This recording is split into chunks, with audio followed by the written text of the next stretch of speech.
Hello guys, my name is Matthew, and in today's video we are going to change all variants price in Shopify. First things first, as you can see, we are in our Shopify admin menu, and we want to proceed to the left side of our screen and click on the third option from the top, which is products.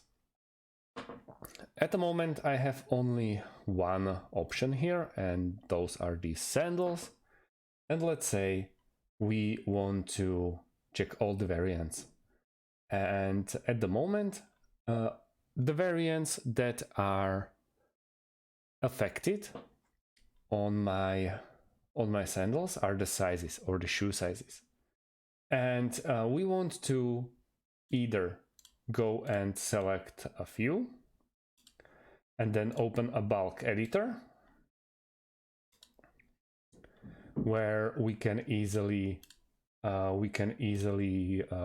check all the informations, like how many we have on stock and stuff like that.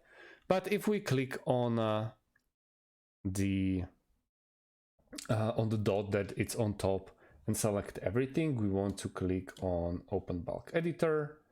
You see we can't really make any actions, but we can change price here on, for example, speed walking sandals size 41, and we're gonna hit save. Then we head back, and once we go back, we see that sandals size 41 are not 15 euros, but it's 16 euros. And just like that, if we click and select everything and open bulk editor, we can change compare price, SKU, and also mainly I think you'll be using this to change the price as it is. On top right corner is save option, so we just save it, and that's how you change all the variants or variants price in Shopify. Thank you guys for watching, and see you in the next one. Have a great day and goodbye.